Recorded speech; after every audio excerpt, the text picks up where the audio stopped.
All right, here for a deck tech today with green-black ramp, affectionately called Ribbit ramp, For our friend, the Get Rog monster. or the Get Frog monster. Ooh, nice. Hadn't thought about that one. Get Frogged monster. Yeah.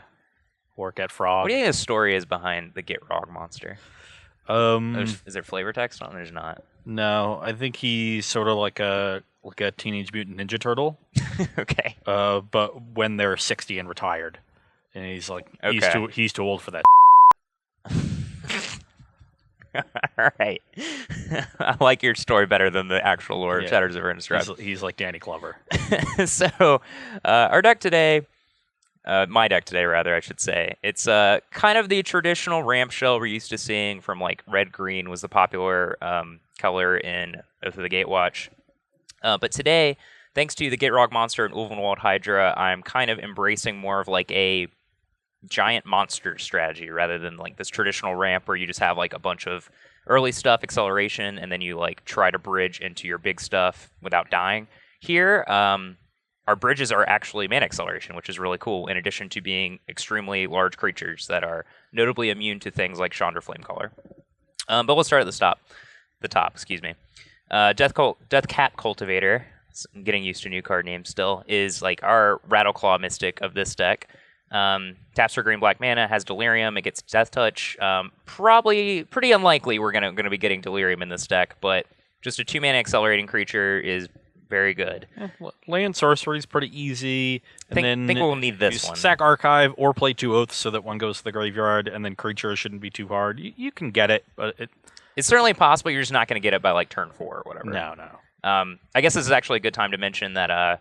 So even I've talked about Traverse the Ulvenwald. Other people have talked about Traverse the Ulvenwald. Sometimes it's a good thing in a ramp deck if you're trying to play a deck that's just trying to go really, really fast. You want your Traverse that can like tutor up a waste, and then that enables you to play in the Ruin of Waste. Ruin in their wake. Ruin in their wake. That's the name of that card. Which kind of enables you to have this functional rampant growth. But I don't think Traverse Ulvenwald is actually very good in ramp unless you're trying to employ that specific strategy. Elvish Visionary over here. So this deck is actually a little bit more of a beatdown deck, I think, just because you have this 5 and 6 drop that are very, very large and capable of attacking. So I could certainly see a world where you would want Sylvan Advocate instead of Elvish Visionary. But basically, I think if you're playing Sylvan Advocate, you need to play for Hissing Quagmire, and that's something I didn't necessarily want to do because I wanted to like keep my Enter the Battlefield tap lands pretty low. And the ones that I do have are Evolving Wilds, which synergize nicely with Gitrog monsters whenever a land goes to the graveyard draw card ability. So it's certainly possible that you can make that kind of swap and maybe not focus on Evolving Wilds as much. But for right now, I have Elvish Visionary just as a way to, be the best card ever printed. Yes, be the best card ever printed. It's just a nice thing to give you some velocity, bridge you into your big things, find your acceleration. It's really important for decks like this that they actually play their acceleration on curve. So any small percentage points towards actually enabling that is pretty big deal. And that's why Elvish Visionary is here. Yeah, any added velocity is going to aid with the natural inconsistency of ramp decks needing to find their pieces at the right time in the right proportions. Yep. So yeah, Gitrog Monster is kind of the centerpiece of the deck. 5 mana, 6/6 Death Touch. It enables you to play an additional land every turn, which kind of offsets the Sacrifice a Land ability.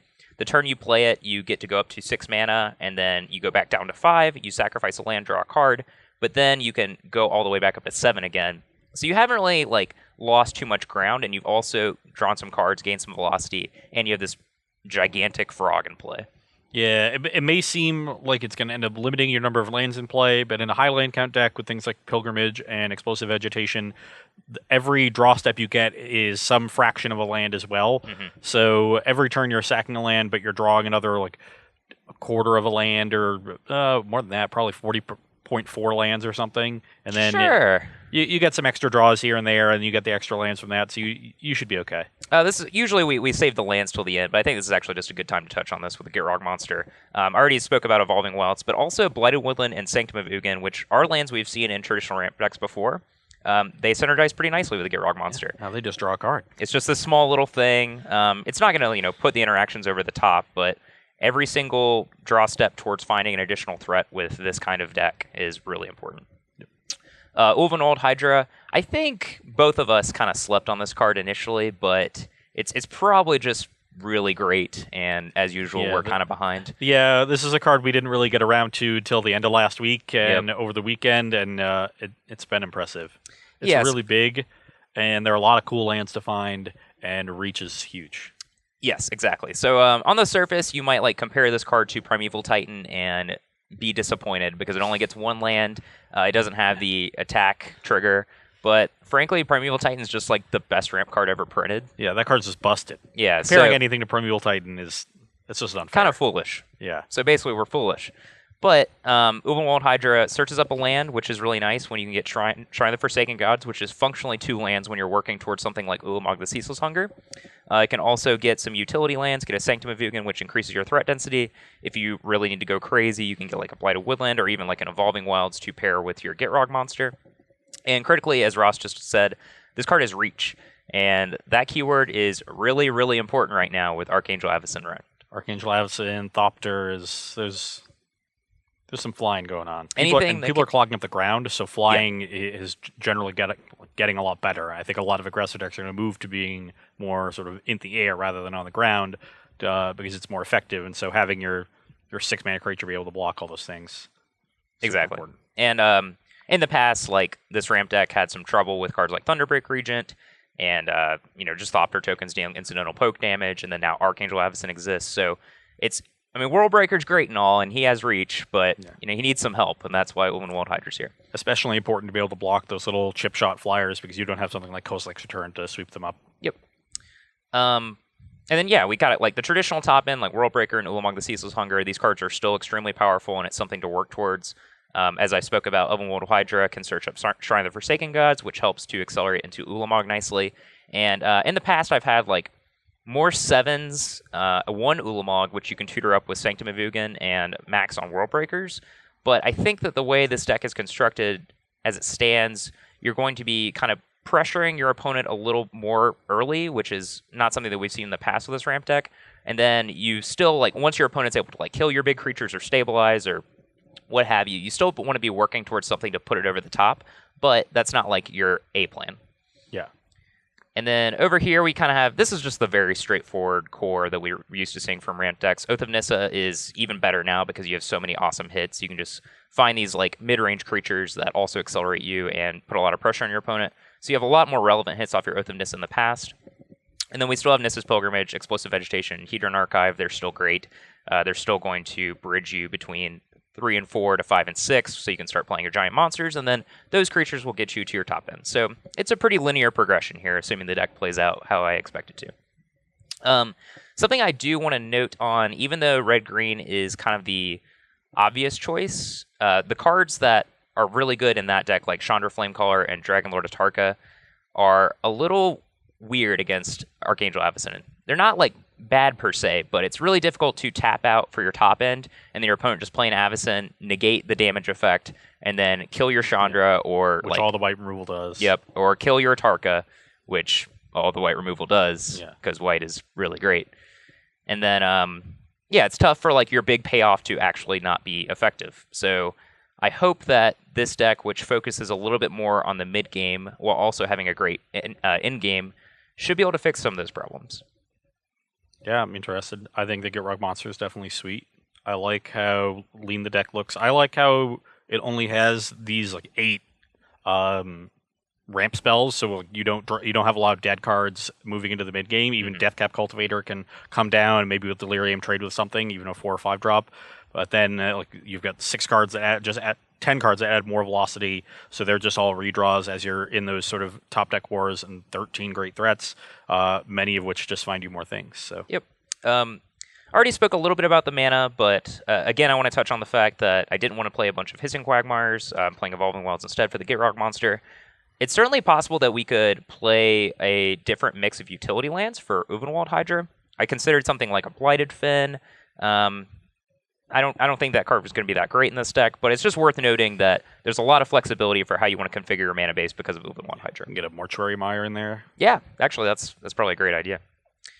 But there's a million options standard right now. Foundry of the Consoles. That one seems a little underpowered, but yeah, sure. There's a lot. I thought the majority of the time I'd basically just be searching for one of these 6. Yeah, because there's not one Hissing Quagmire against like a control deck or something. Yeah. I mean, I'm not saying I got it right, so we'll see. Yeah. But yep, join us in a moment for the sideboard. All right, we're back here for the sideboard of green-black ramp. Starting at the top, we got a nice little life gain package. These cards are going to come in against more aggressive decks, Jotty Offshoot specifically. It's just a decent blocker. There's a lot of 2/3s, so 3 toughness is important. Can buy you some time, gain you some life. Pretty important in these kinds of ramp decks since they just need time to work towards their insurmountable huge thing that they're trying to pull off. Yeah, and there are a lot of 2/3s, so the O3 body is super relevant. Definitely. And then Pulse and Marasa, both a good card against aggressive decks. You can like block with your Elvish Visionary, block with your Deathcap Cultivator, rebuy it, gain some life, get a life cushion. But it's also a decent tool against just like mid-range decks if you're just trying to grind, especially with Nissa, which I'll get to in a second. But if you just want to increase your threat density and give yourself some more room, I think Pulse and Marasa is just great. It's probably a little underplayed in general. Down here we got Virulent Plague, my favorite black card.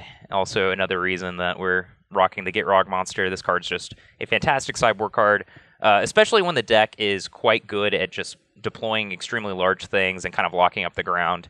It's generally easy for decks to go wide around those kinds of strategies, so Virulent Plague is a nice way to kind of eliminate that weakness. Clip Wings, I think we're going to be seeing this card a ton. It's just an actually effective way to kill Archangel Avacyn. I'm just going to keep beating the record. Or is that? I don't even... Beating the dead horse. That was the expression I was looking for. Broken record. Broken horse. Beating a dead horse with a broken record. There you go. That sounds messy. That's gross. All right. Anyways, Clip Wings is just... It's a good way to kill Archangel Avacyn. It can critically kill Prince... Ormondal. Thank you. Prince of the Profane. Which has Indestructible. Can kill Thunderbreak Region without triggering it. Yep. It just does a lot. I think it kills Dragonlord Ojita. Yeah, man, Clip Wings is awesome. Yeah, does all it just stuff. does everything. The only like preconceived weakness to it is against like Thopter tokens that might be lying around. But hey, combo deck. Moving to the bottom row, we've got like our additional threats. Every ramp deck usually can expect to face things like Transgress the Mind, Infinite Obliteration, the new card, Pick the Brain. All these kinds of things are pretty good at trying to break up the very specific best threats. Exactly. Out of Ross's sideboard this week. So those are the kinds of cards that every ramp deck can expect to fight against. So it's really good to have additional redundant... Out of here. Come on, man.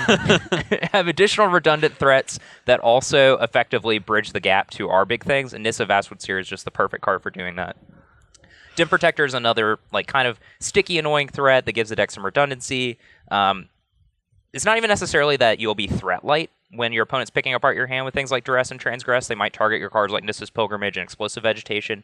So Dim Protector is another way to rebuy those cards, which help bridge you into the late game. Or just get back in Evolving Wilds if they transgress your ramp spell. Yeah. Just keep making your line drops naturally. And the 3/2 body can actually be relevant in a deck if that chip shots them for a little bit. Yep. You deal those 2s and 1s, that 3/2, if they just sort of let it be or aren't prepared to deal with it, can actually deal 9 damage pretty easily. Yep, exactly. Sometimes decks kind of start to evolve to play one specific way against a deck like Ramp, and so they actually become vulnerable to like incidental attackers and things along those lines. Yep. And then Cosmic the Great Distortion, it's just something huge. Just got him in there. I could see him being good against just, again, mid-range decks. Just something that you need an additional card to go over the top of. It's nice when you have things like Sanctum of Ugin to give yourself a little bit of versatility. So you can find this instead of having, for instance, like the upside on having this card in your deck. Even though it's probably worse than Ulamog the majority of the time, it's just better to have access to the first Kozilek than the third Ulamog. Yeah. All right. You can join us in a moment for the games.